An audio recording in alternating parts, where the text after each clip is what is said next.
Diego Armando Maradona.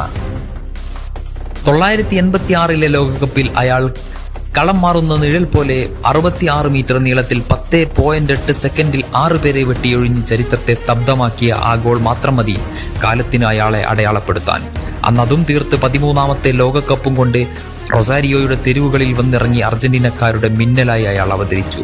അതെ, Diego Armando Maradona. 986 കിരീട നേട്ടത്തിന് ശേഷം 30 വർഷത്തെ കിരീടക്ഷാമത്തിന് അറുതി വരുത്താൻ ഫുട്ബോളിന്റെ മിശിഹായായി അവതരിച്ചു അർജന്റീനയ്ക്ക് വേണ്ടി ലയണൽ ആൻഡേഴ്സൺ മെസ്സി.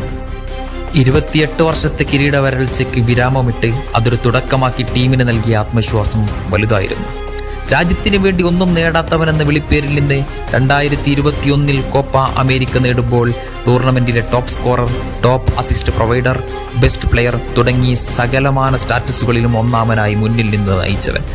2022 ഖത്തർ ലോകകപ്പ് നേട്ടത്തിലൂടെ വർത്തമാനകാല ഫുട്ബോളിൽ കയ്യൊപ്പ് ചാർത്തിയവൻ. ഒരു തലമുറയ്ക്കൊരിക്കൽ മാത്രം ജനിക്കുന്ന അവരെ പോലുള്ളവരാണ് ഈ നീലയും വെള്ളയും കലർന്ന ജേഴ്സിയുടെ മഹത്വം എഴുതിയത്. പക്ഷേ അർജന്റീന വെറും സൂപ്പർ സ്റ്റാറുകളുടെ മാത്രം രാജ്യമല്ല, പോരാളികളുടെ രാജ്യം കൂടിയാണ്. ഡിഫൻസിൽ ഉറച്ച മതിലുകൾ, മധ്യനിരയിൽ കവിത എഴുതുന്ന പാസുകൾ, വിങ്ങുകളിൽ പറന്നുയരുന്ന വേഗം.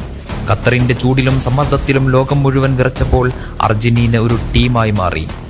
അവസാന നിമിഷങ്ങളിൽ വരെ ധൈര്യം കൈവിടാതെ അസാമാന്യ ആത്മവിശ്വാസം നേടിയെടുത്തവർ. 3-3 എന്ന ആവേശത്തിന്റെ അവസാനം ഫ്രാൻസിനെതിരെ പോരാടി പെനാൽറ്റികളിൽ ചരിത്രം തിരികെ വീണ്ടെടുത്തവർ. അത് ലയണൽ മെസ്സിയുടെ മാത്രം ട്രോഫിയല്ല, അത് അർജന്റീനയുടെ കണ്ണീരിന്റെയും അഭിനിവേശത്തിന്റെയും വർഷങ്ങളായ കായിക പ്രതീക്ഷയുടെയും പ്രതീകമായിരുന്നു. ബ്രസീലിന് സമമായ നൃത്തമൊത്തം എടുക്കും, യൂറോപ്പിന് സമമായ സാങ്കേതികതയും ലോകത്തിന്